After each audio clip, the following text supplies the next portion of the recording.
Welcome back, everyone, and thank you for joining episode 2 of the Calm Mind Weekly Q&A, a space created for parents who want real guidance, more emotional stability, and tools that make daily life easier.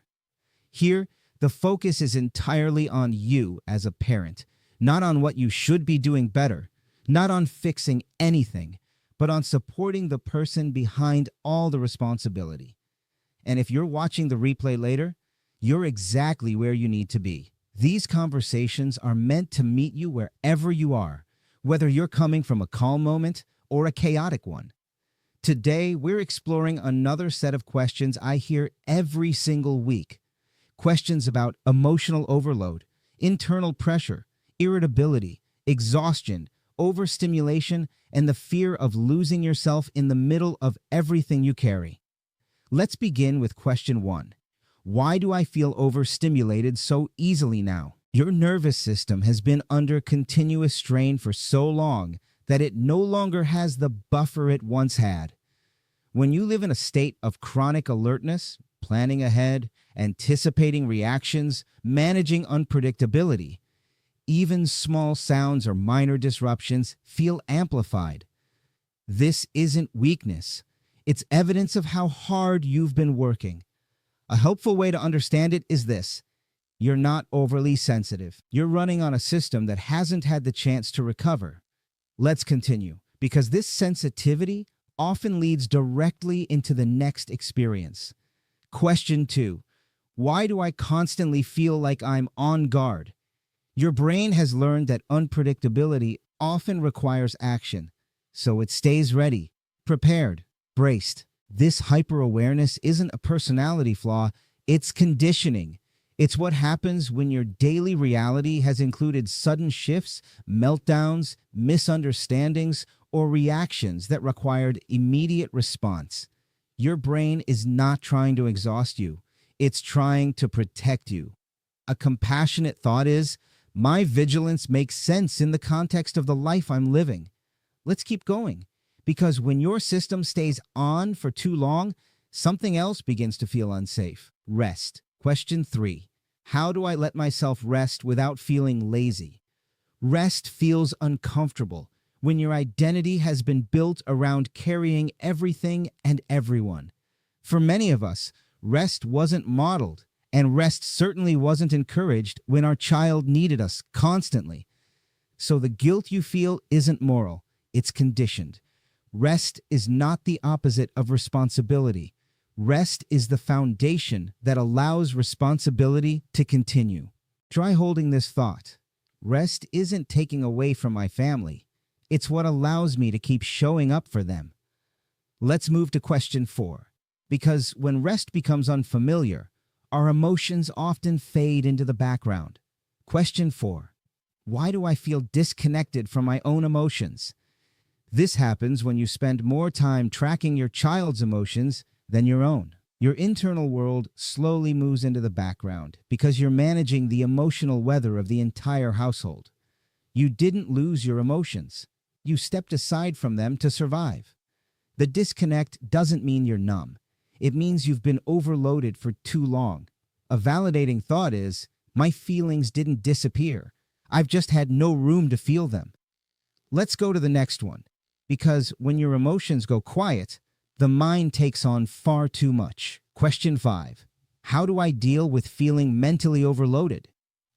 Mental overload is what happens when your brain becomes both the manager and the firefighter. You're holding plans, possibilities, safety concerns, routines, reactions, school communication, therapy schedules, emotional labor, all at once. Your brain isn't malfunctioning, it's overworked. A useful mindset shift is, I'm not overwhelmed because I'm failing. I'm overwhelmed because I'm carrying too much.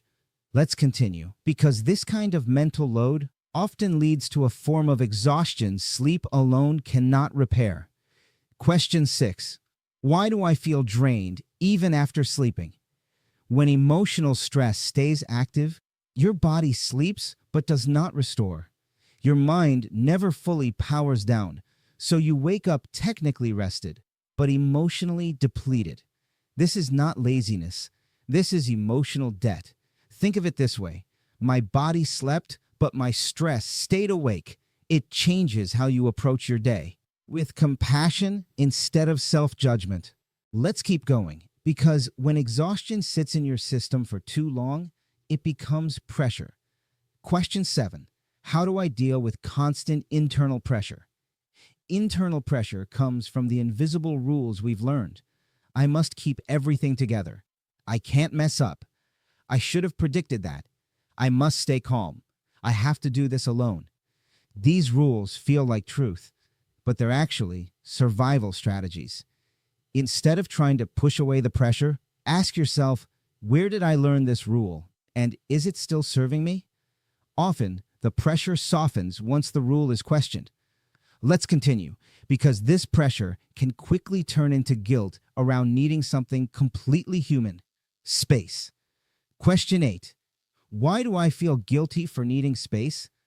Because somewhere along the way, you were taught that stepping away equals abandoning your responsibility. But that's not the truth. Space isn't escape. Space is regulation. You don't need space because you love less. You need space because you feel deeply.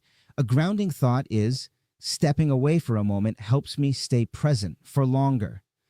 Let's keep going, because when you don't get space, your mind tries to stay ahead of everything. Question 9. How do I slow down my racing thoughts? Racing thoughts are your mind's attempt to prevent stress before it happens. It's scanning for risks, preparing for reactions, trying to anticipate every possible emotional outcome. You're not broken, you're overwhelmed. A powerful mental shift is asking, what actually needs my attention right now? Not 5 hours from now, not tomorrow, but right now. This pulls your mind out of prediction mode and back into the present moment. Let's continue with question 10. Because when calm finally arrives, it can feel more threatening than chaos. Why do I feel guilty when things go well? When calm is rare, your nervous system stops recognizing it as safe. It begins to register calm as the warning before the next storm. You're not afraid of good moments. You just haven't had enough of them to trust them. Try thinking, my nervous system isn't resisting calm. It's unfamiliar with it. Let's pause before we move on with part 2. We've moved through overstimulation, hyperalertness, rest guilt, emotional distance, mental overload, internal pressure, racing thoughts, and the fear of calm. If you feel something rising inside, heaviness, emotion, a tight chest, that's normal. Your body is finally hearing its own story spoken out loud. This is often the moment parents realize, it's not just my child who needs support, it's me too. This was part 1 of episode 2. Part 2 will be posted later this evening. You deserve support, clarity, and steadiness. See you in part 2.